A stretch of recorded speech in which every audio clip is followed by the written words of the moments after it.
Well, welcome to TOOP TV, and I'm sure a number of you were here at Amy Stadium to watch the Crows versus the Power on Saturday.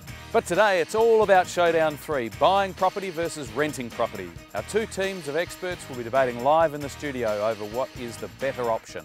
And don't forget, make sure you vote in our live and interactive poll once you've heard from all of our debaters. So now for some fast and furious action, don't forget to vote. Well, there's always lots of debate about this particular topic.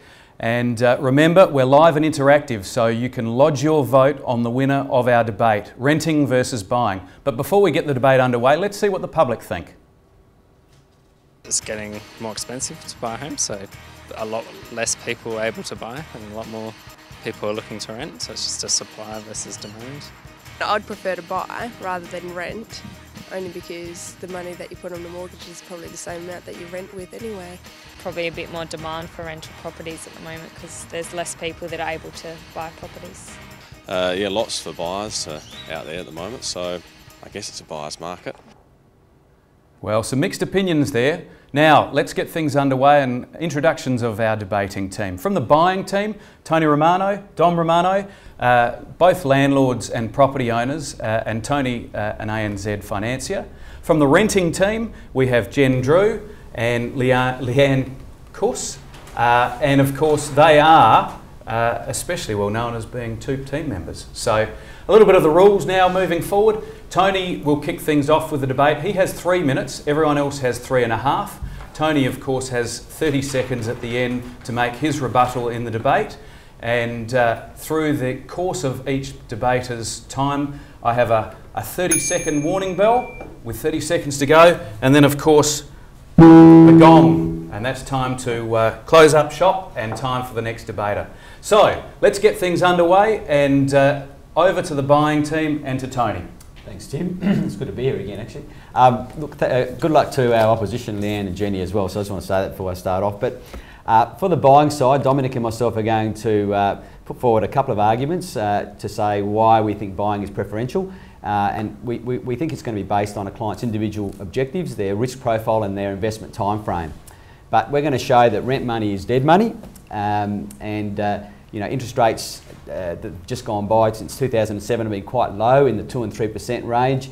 Loan repayments have been shown to be about equivalent to rental payments. So rates have increased since then, so we're going to you know, demonstrate a bit with statistics on that fact as well. Also, on the buying side, I mean, you can access government incentives. Now, what are they? Like the First Home Owners Scheme. We know that's reduced from in recent times. However, it's still available, and that assists with purchasing. So renters don't have access to that as well. There's also the federal government First Home Owners account, which people can put money into, and if they utilise those funds to buy a home, they're transferred towards the home ownership. So there's an advantage there. If you're renting, of course, you don't have access to that. The main thing with property though, or buying a property, is capital growth. That's why you buy property, and basically we want to show, and we'll show with statistics as well, the rate of capital growth over the last 20 years and over the last few years as well, so we've got a bit of a contrast. If you've grown equity in your property, you also have access to the equity to be able to utilise to generate additional income. So we're talking about buying investment properties or investing in shares or other growth assets. So that equity that you get allows you to then utilise depreciation write-offs with the property and other things as well. So that gives you tax benefits. In addition, the interest is deductible against your taxable income. So a lot of people will use that as a growth, wealth creation growth strategy. The other thing with the buying is there's no capital gains tax with your family home. I mean, that's a big advantage. Show me another asset where there's no capital gains tax. There's not too many. So that's a huge advantage, and when you sell the property, there is none of that to pay. Also, over the last 20 years to 2009, Russell Investments have done a survey which showed that residential property increased by 9.9% per annum. We know there's volatility along the way, but that's almost 10% per annum, which covers all your costs like stamp duty and agent fees and other ongoing costs that you need to maintain a property. Also, there's a few intrinsic factors like pride. I mean, there's a pride in owning your own property, so that there's an advantage there as well. Also want to touch on the stresses of actually renting and having to move every time the landlord decides they want to upgrade the property or develop and things like that.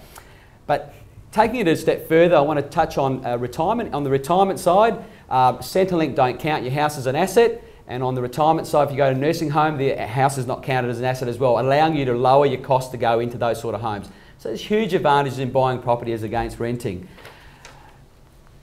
Okay. Well done, Tony. Thanks. Let's keep the debate rolling along, and over to Jen Drew of our renting team. Thanks for that, Tim. Now, of course, we're here to tell you that renting is the best option. Leanne and I are here today to give you the real figures on buying a home versus renting. Now, we're not here to debate the fact that if you buy property, you can get a great capital growth, because we know you can. But what this debate is really about, it's not about buying versus renting. It's actually about investment and lifestyle, and it's about the choices that are right for you. So let's start with the money side of things. You buy a house for $400,000. Now, with the incredibly generous first homeowners grant, which doesn't even cover the stamp duty, plus your 10% equity, which you've worked long and hard to save up, you still come out of it needing a loan of around $370,000 over a 30-year term. Now, thanks to ANZ, I've borrowed their home loan calculator to help us calculate what we'd be looking at in regards to a weekly repayment. Comes out for your home loan as $615 a week. Now, if you rented that same property, we'd be looking at around $355 a week in rent. So automatically we've freed up some cash for that weekly budget. In fact, over a year, we've freed up around $13,500. Now that's worthwhile for a rental choice. If we actually stuck it out for the term of the loan, renting at that amount, that's over $400,000, and that's not even putting it into any type of investment which it's freed up to do, putting it into any shares or any fixed term accounts in regards to grow that money.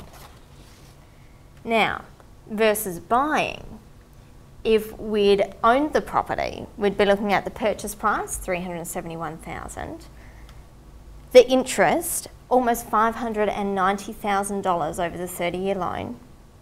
The upkeep, let's say only about $5,000 a year, little 2-bedroom unit, that's not too bad, $150,000, and we're looking at a cost over 30 years of $1 million. So that's the cost versus a $400,000 in your back pocket. Now, over 30 years, sure, capital growth may go up by that much, but I think we'd probably be pushing the boundaries a little bit to push a 2-bedroom unit up to $1 million. After all, you can invest your money in a lot of things, and you can free up that cash to help you live the life that it is that you want to live. Now, Tony earlier said rent money is dead money. Really, I think the interest may be the dead money. And in regards to the first homeowners grant, sure, it's a benefit with stamp duty, and I'm sure Dom may cover this, with stamp duty, it's really not that big a benefit to a first home buyer, it just helps that little bit. So in concluding, buying a home is not a savings plan. The only real savings plan is saving money each and every month into your account and into your back pocket.